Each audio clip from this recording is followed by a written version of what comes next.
Ketika Anda punya mobil banyak, punya uang banyak, itu artinya Anda untuk senang itu tergantung banyak hal. Mobilnya banyak, uangnya banyak. Dengan orang yang nggak punya apa-apa, cukup bahagia dengan uang 10.000 atau seadanya. Logika yang dibangun adalah keren mana orang yang untuk bahagia butuh banyak hal dengan sedikit hal. Ini ku pinter putih. Pinter sing bahagia dengan sedikit hal. Itu cara kita bernegosiasi dengan zaman yang seperti ini. Kalau sering nasihati santri-santri sing teng kampung-kampung. Kon ketemu pangeran sowan gowo Alphard songo, gowo mobil miliar, gowo uang miliaran.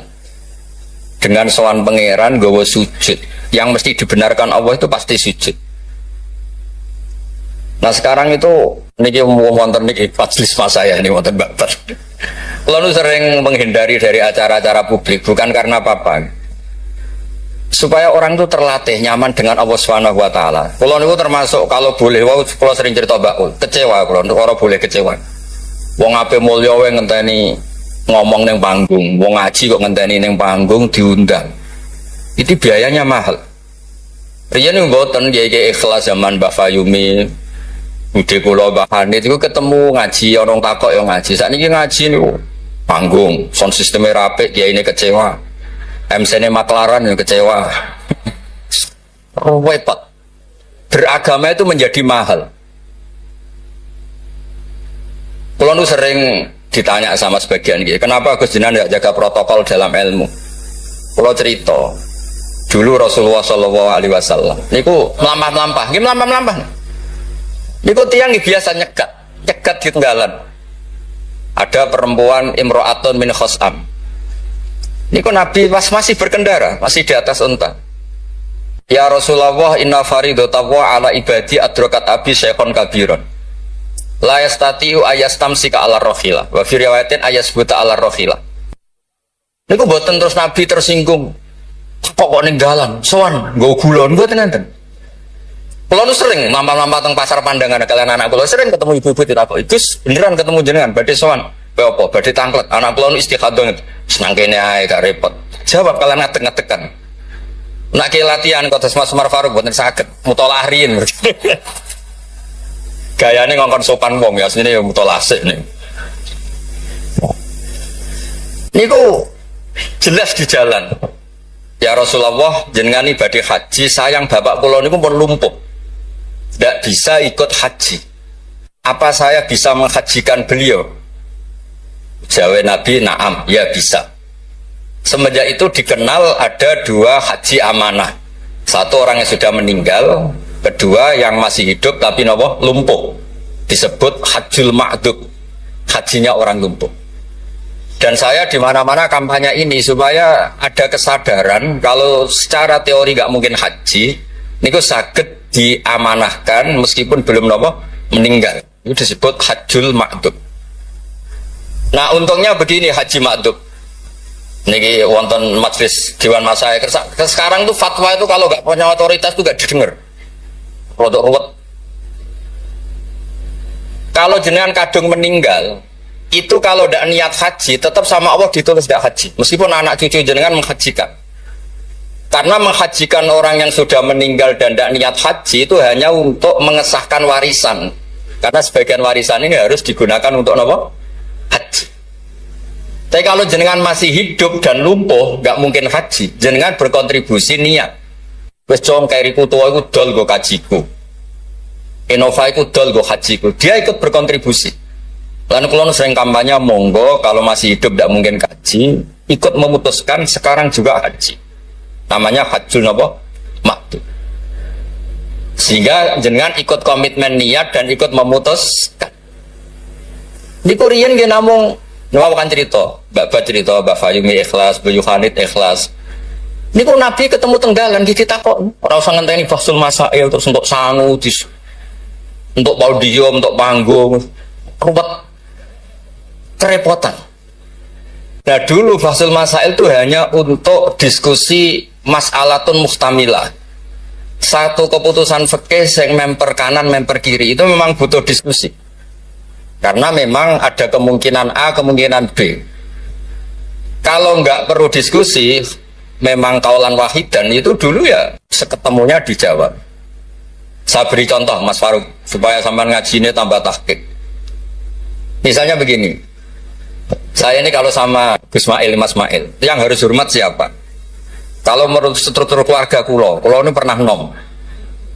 Tapi nak nggak struktur umur, ambek mau jadi pengurus besar mau jadi, ya mbak sing hormat kulo. Lalu yang dipakai yang mana? Struktur umur, apa struktur keluarga, apa struktur alim?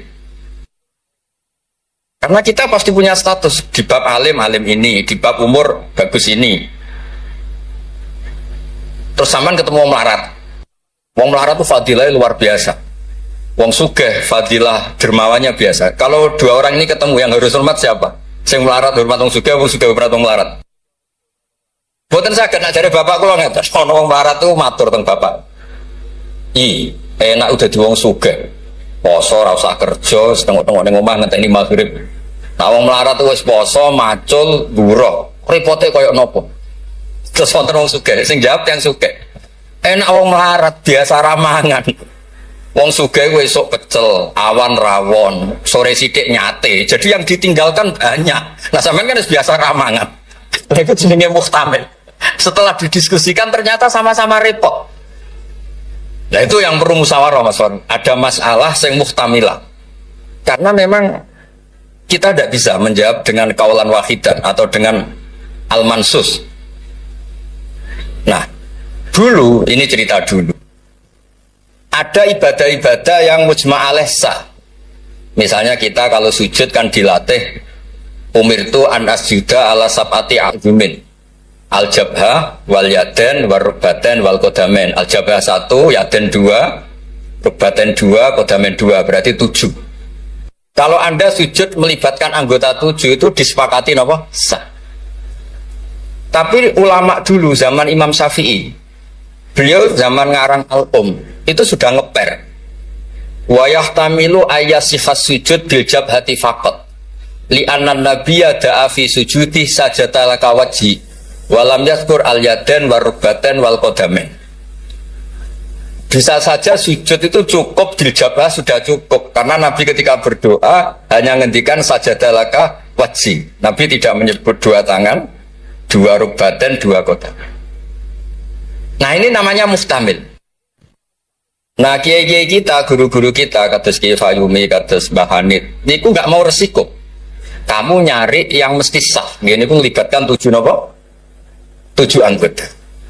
Tapi untuk orang lain yang mungkin teng desa-desa terbelakang, kamu pakai kaul yang mungkin sah.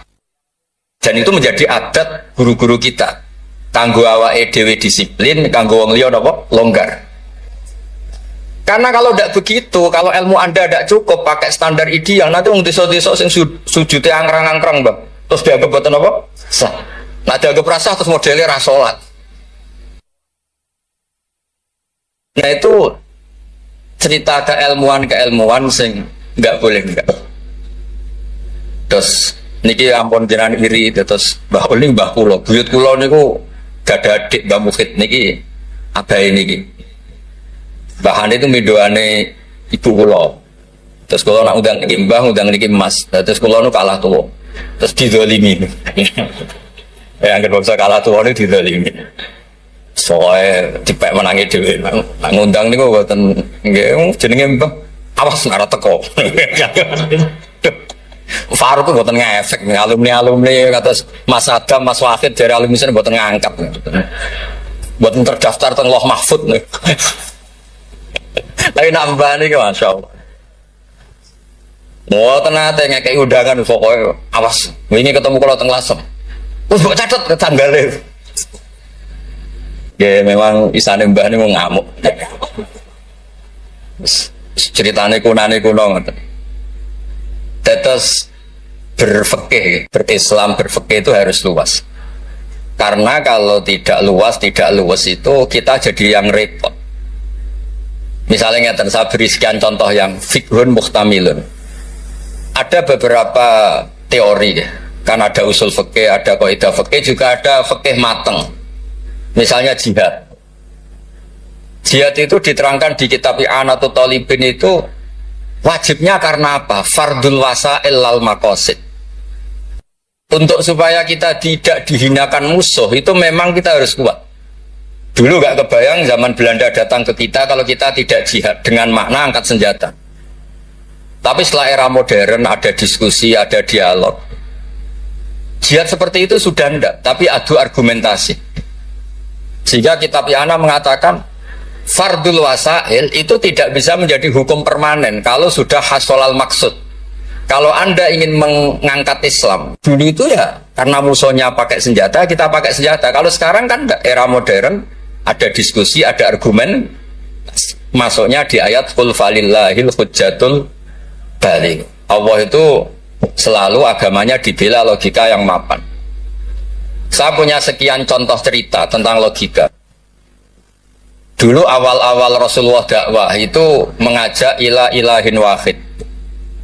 Kata orang-orang kafir, aja'alal alihata ilaha wahida innaha adalah syai'un ujab. Muhammad itu aneh, problem kita banyak, masalah kita banyak, kok Tuhannya satu. Apa cukup untuk menyelesaikan problem kita? Jadi dulu orang Arab itu mirip orang Cina.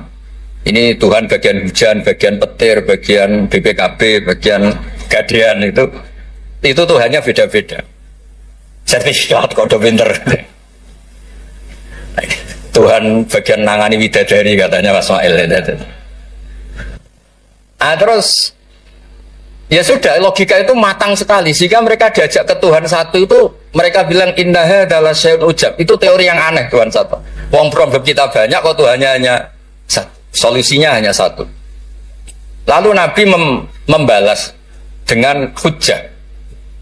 Kata Nabi, andaikan kamu jadi buruh, jadi pekerja, kemudian majikan kamu banyak, perintahnya beda-beda, dan yang kalau nggak dituruti marah.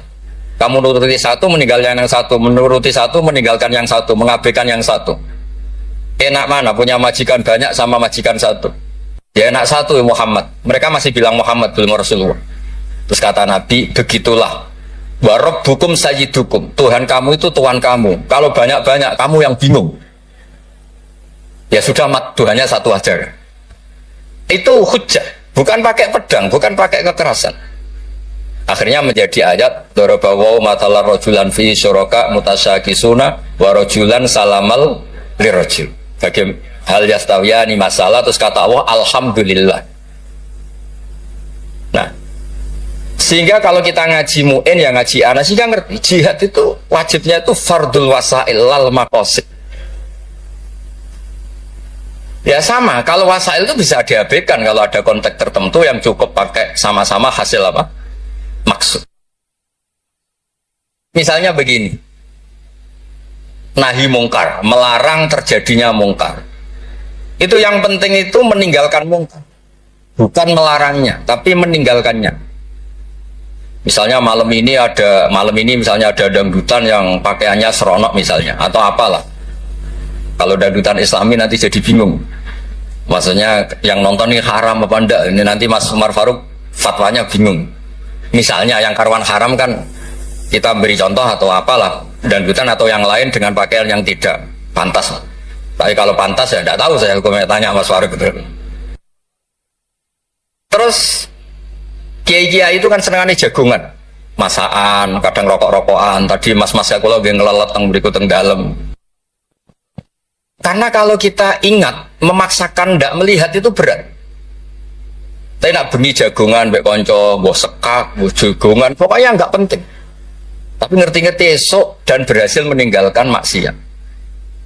Sehingga kenapa kiai-kiai itu suka jagongan, suka guyon semalaman? Saya sering ditanya orang-orang Islam kota, kenapa sih Gus Kiai NU itu senang jagongan, masakan semalaman?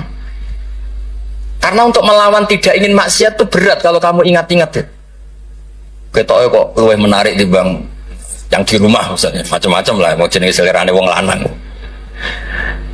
Tapi nak terus ditinggal masak terong, terus ngopi-ngopi, ngelelet, soalnya apa lah, ngerti-ngerti esok, maksiatnya wis bar. Itu lebih gampang. Itu namanya al-inkifaf anil ma'asi. Makanya Saizuddin bin Abdissalam punya teori innal ladzina yarmunal muhsanatil ghafilat. Kenapa orang baik disebut ghafilat? Orang-orang yang lupa. Karena untuk melawan ingin maksiat itu harus bil asbab asyaghilah, dengan faktor-faktor yang menyibukkan. Makanya nak jenengan dadi wong melarat tuh sing seneng. Dadi wong sugih sing seneng. Baru kayak wong melarat tuh sibuk golek ekonomi, wis ora kober. WA orang yang tidak mahramnya, yang tidak halal itu ora kober. Gara-gara mapan itu daftarnya banyak. Daftar sing kepengen dibidik. Artinya anggap saja dalam kefikiran itu ada asbab, ada sebab sing dadekno sibuk tidak maksiat. Ketika Anda kaya, anggap saja ada sebab yang menjadikan Anda bisa dermawan. Nah, ilmu seperti ini di pondok mulai gak dipelajari. Jadi kalau suwon, wah bolak-balik matur. Kenapa baik sama banyak orang? Kalau nu sering nonton tonggo-tonggo mati, kalau sering cerita, kalau sering lepas jenazah tonggo-tonggo mati. Dia niki jenazah saya sangat. Bojone nganti protes. Apa lagi Gus, bojoku suwengi-suwengi ku ndelok TV. Suwengi-suwengi bar ndelok TV ya turu ngorok. Kok jenengan puji-puji apik. Terus saya bilang, saya ini peneliti usul fikih kata saya. Kalau ada orang tidur itu gelarnya bukan ninggal tahajud dan ninggal witir, tapi tarokal ma'asiyah. Orang ini berarti ninggal apa? Maksiat. Itu saya apa sih husnudzon? Jadi kalau nak Pak Umar Faruk kiai SK, tadi mau kiai tenan jare mau datang kiai SK. Ini cara turu suwengi, ini kalau puji, masya Allah, huwa solihun. Weh, mereka tarokal maksiat pula semalaman ninggal semua maksiat. Buat apa? Karena hanya dengan cara logika usul fikih itu kamu tahu kualitas ayat wa min ayatihi manamukum billaili wan nahar. Tanpa ayat itu kamu tidak tahu, tanpa logika itu kamu tidak tahu. Wong ayatnya pangeran kok terima contohnya manamukum billail. Secara medis jelas kita butuh istirahat, sistem tubuh kita butuh jeda. Secara fikih barokatun naum niku tarkul mas. Nah, kalau kepengen nih Mas Umar, Mas Ismail, jadi kiai itu kados kula. Punya pandangan yang luas sehingga menghormati yang lain itu gampang. Ono wong turu dari wis gak tahajud, iku kiai opo? Ngeplok nak turu. Ya kiai tenan, wong ninggal maksiat lu tok. Ninggal maksiat itu tok. Terus turu ya penting. Maksudnya penting mas pancen ora ono gunane yo turu apa opo. Wiridan nggih pangeran ora tertarik nek wiridan mau menjaluk. Iku menawa malaikat Mikael nak wongku melek susah, mesti jaluk. Karena hubungannya dengan pangeran jaluk tok. Lha nek sing wiridan kula seneng muji pangeran. Subhanallah wa bihamdi adada khalqi wa ridha nafsi. Kula nu jarang njaluk pangeran. Wong kula umpama kerja setengah menit, njaluk gaji ku isin. Pantese njaluk gaji kerja 8 jam 1 bulan njaluk gaji. Lho ngene tok 2 menit. Ya Allah, aktine kadha wa kadha. Wong rada etika.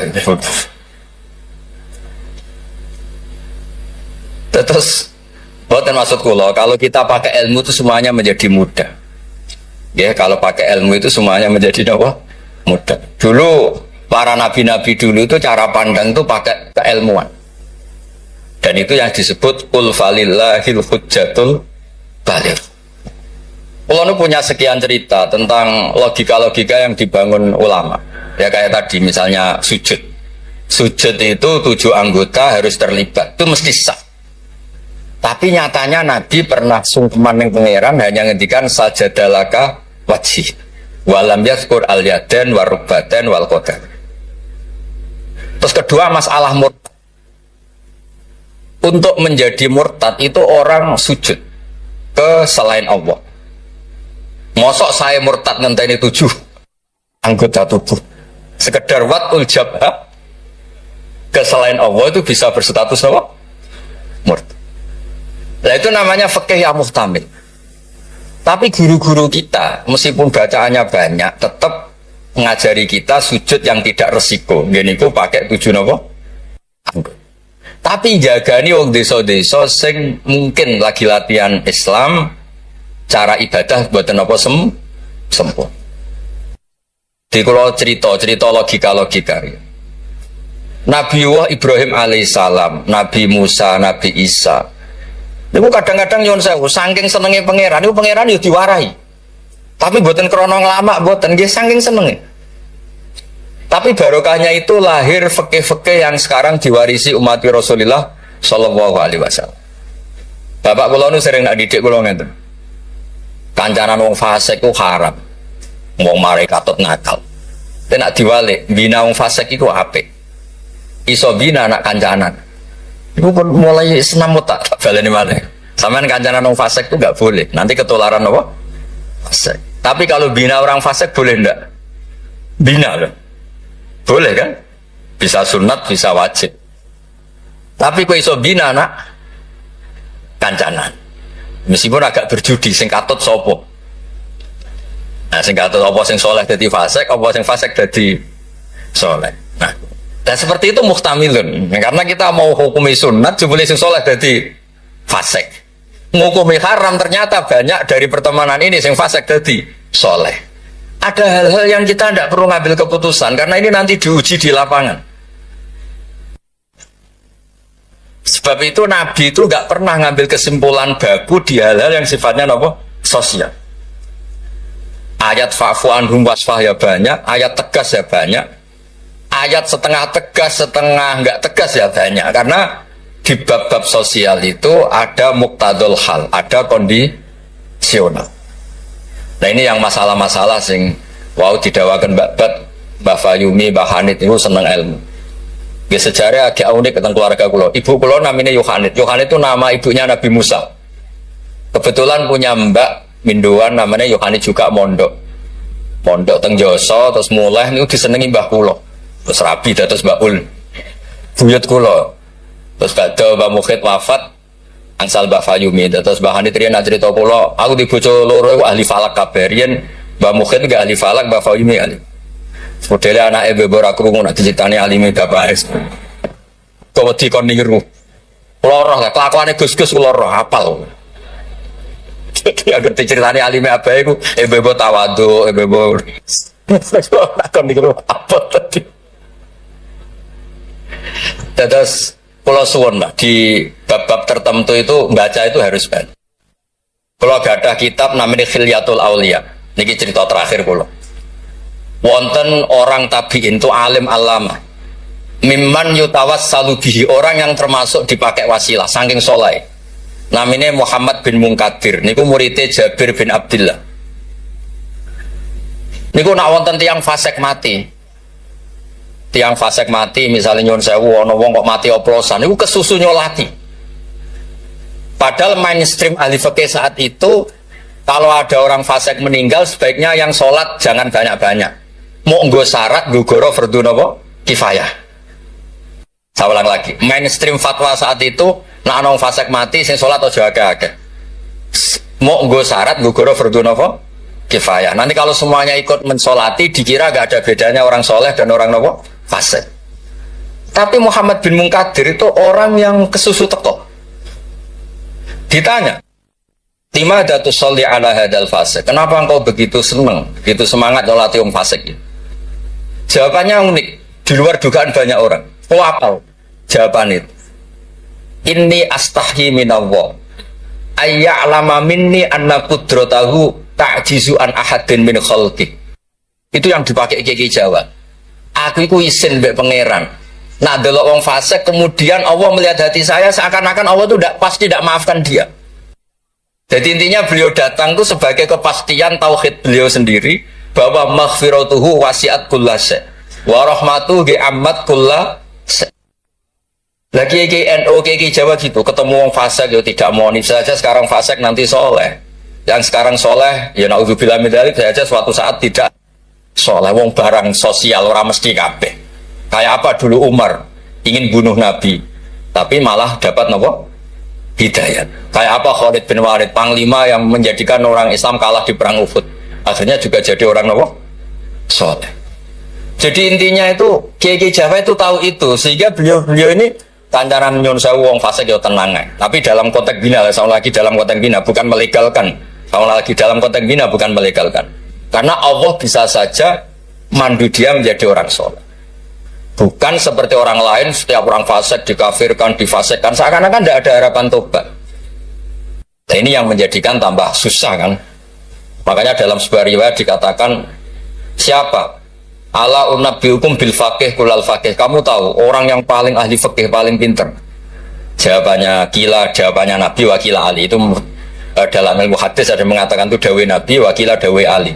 Apapun itu dawe orang top lah. Malam yuknitin nas min rahmatillah walam yu'ayyisum min rahmatillah. Jadi malam yuknitin nas min rahmatillah. Orang pintar itu siapa? Yang tidak bikin orang lain putus asa. Walam yu'aminhum min makrillah, dan yang sedang soleh pun tidak merasa sok-sokan memiliki Allah Subhanahu wa ta'ala. Terus orang lain divonis apa? Itu juga yang menjadikan kiai-kiai kita ketemu orang soleh hormat, ketemu orang fasik ya respect, karena berharap suatu saat tobat.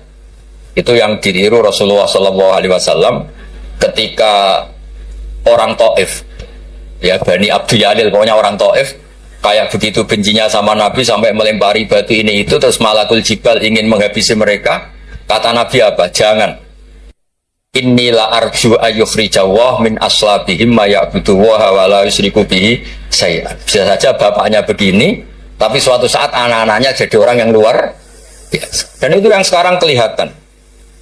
Sering ada wisuda tahfidz itu yang nangis itu bapaknya.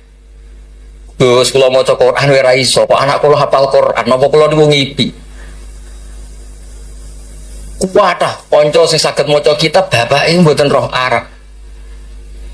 Dari ini harapannya Nabi ya seperti itu. Nak bapak era kena gini apa? Anak. Ampun kados kula riyen nggih kanca mondok nuwakale ra karuan. Riyen kan bener pun bapake disurati nak anake nakal. Bocah tenang ae. Bapak disurati pengurus kayak kok tenang. Bapak kula buta huruf wis tenang mau. Bapak kula buta huruf. Dia wonten sing mondok 2 tahun wis ngrasa pinter. Kampung kula terbelakang, gak sisa tahlil sudah kepowi trepol. Lah apa kalau ngalem-ngalem sama maca macano sapa? Dia tiang kata. Tapi apapun itu kalau suwun, terus wow kampanyenya bat mono tawassut tawazun bal kampanye PBNU ya ben. Nah kalau sesuai kampanye sebagai hasil yang sakit ngaji guys, yang bapak kula niku terkenal pinter ngaji. Nah ini kalau dinyali cerita bapak kula terkenal ngaji itu kok Gus Ismail Gus Umar itu dene dinyali. Wong itu kudu siap cerita baik. Mergo ora ana wong apik kecuali memaklumatkan diri wattaba'tu millata abai Ibrahim wa Ismail wa Ishaq. Jadi wattaba'tu millata abai Ibrahim terus wa Ishaq wa Yakub. Aku itu anut bapak-bapakku. Bapak-bapakku luar biasa. Ibrahim, Ishaq, Yakub. Kita tahu Nabi Yusuf bin Yakub bin Ishaq bin Ibrahim. Tapi aja bangga kehormatan bapak etok kudu wattaba'tu anut. Bapak alim ya melo alim. Mak bapak ahli falak iso falak. Nak bapak untuk salam template rapopo ditiru ya rapopo. Masa untuk repot tok rantuk seneng enggak apa-apa lah. Islam tuh fid dunya hasanah fil akhirati napa? Hasanah. Ojo kok fid dunya hasanah gelem. Bareng bapak yang alim, bapak ngalim iku wong dhisik, wong saiki ora oleh ngoten niku mboten ngasa. Kula sinau tafsir Bedawi niku kitab gadane Mbah Mukhid disilai lek kok lek Lukman. Riyen niku saking radine dhuwit. Kitab tafsir Bedawi niku kula roh tulisane Basal nggih Basal misanane Mbah kula nggih misanane niki misanane Basal nggih kondang. Terus Mbah Badiah niku Mbak Yune apa ini? Adik buyut kula. Kula ajane buyut kula paling barep, ajane nak menang buyut menang kula kabeh. Buyut kula nu barep. Tapi gara-gara buyut kula barep, kula generasi ke-6 niki generasi ketiga terus digo kalah-kalah ngeten iki. Tapi alhamdulillah barokah barep menawa dongane ngalim luwih dhisik. Jadi sampai pangeran di ACC riyen terus saya. Terus riyen niku wattaba'tu millata abai. Kula sering didhawuhi Mbah Mun ketika kula mulai ketok ngalim iku barokah mbah-mbahmu lasem, mbah-mbahmu kajet. Mergo Allah ora dadekno generasi top kecuali Allah nyebut mbah-mbah isik. Bariku lagi amma al-hidayah. Gini kok Allah nyebut ulaikal ladzina an'ama Allahu 'alaihim minan nabiyyin. Orang-orang baik sih disebut mbah-mbah min dzurriyyati Adam wa mimman hamalna ma'anu. Terus wa min dzurriyyati Ibrahim wa Israil. Lembe wa mimman hadaina wastaqaina. Jadi Allah gak ada adat nak wong soleh mesti didelok mbah-mbah ngergani. Ono tanah ijek melarat tetap mulang, dene babat masih melarat telah susah lah zaman Mbah Fayub melarat kita tetap mulang. Nak wong boten kiai kan kesel istirahat, kesel istirahat. Kiai boten kesel lah napa? Mula. Lha iku sing diregani bapak kalian Allah. Lan Allah nak nyebut wong soleh mesti disebut ku babai. Min dzurriyyati Adam wa mimman hamalna ma'an. Terus sampai wa min dzurriyyati Ibrahim wa Israil terus lagi wa mimman hadaina wastabaina. Terus kemudian hidayah itu siapa saja. Tapi selagi jadi mbah-mbah alim niku disebut riyen kalian Allah. Mergo Allah kepengin ngregani jasane babai. Sampai Rasulullah sing sayyidul khalqi sing karuan mesti wong apik. Ketuane bahkan tetap disebut millata abikum Ibrahim. Terus niki nggih cerita tentang Gus-gus tentang neng-neng kersane aja niru mulyane tok ya niru ngalime. Anak mulyane wancen alumni ambek Gus tetap nyucup pokoke hormat mbek mantu ya nyucup serah ora alim ora kok cucap-cucup. Maksudnya ku ya ana regane kabeh ana napa? Ana regane. Tetes wonten wattaba'tu millata abai Ibrahim wa Ishaqa wa Yaqub. Dadi yo nyebut bapak tapi yo nyebut wattaba'tu. Aja nyebut mbah-mbah ibu agah tapi mboten apa? Wattaba'tu. Nggih niku mawon niki kula wau matur, kula pun uzlah mun pamit saja acara ngene nang ngaji kula wis ngaji sing gampang-gampang mawon. Ngaji kok repot nganggo podium, nganggo maklar, nganggo Boy nak jenengan eskal hukum tangker kula ketemu teng dalan kula jawab. Kados wau imra'atun min fas'am. Nabi nu gampang ketemu teng dalan ditakoki gitu dijawab. Nak sampean takok Kiai Faruk mesti teng dalan mboten sopan takok teng dalan. Jebule wau. Mutolak. Lha kula nu sering didolakan alumni-alumni sarang sing teng Papua teng pundi-pundi. Gus jenengan aja mati, Gus kula ora sida dadi kiai. Diangger ditakoki lu tangklet. Gus niki hukume piye? Mbok sore aku sibuk. Saiki Gus wong sing takok ngenteni. Bareng pun kula jawab ya dijawab ndekne kok pinter-pinter dhewe. Ya ora muni jare kula. Tapi wau jare ketikane babat kiai syarat ikhlas ngoten niku kula ya ora piye-piye. Ya mau gremeng sithik-sithik. Syarat ikhlas. Dadi kula niku urip didongakno kiai-kiai sing ora jelas niku sing digo takok-takokan. Nggih lumayan lah ono gunane no. Ya, wassalamualaikum warahmatullahi wabarakatuh.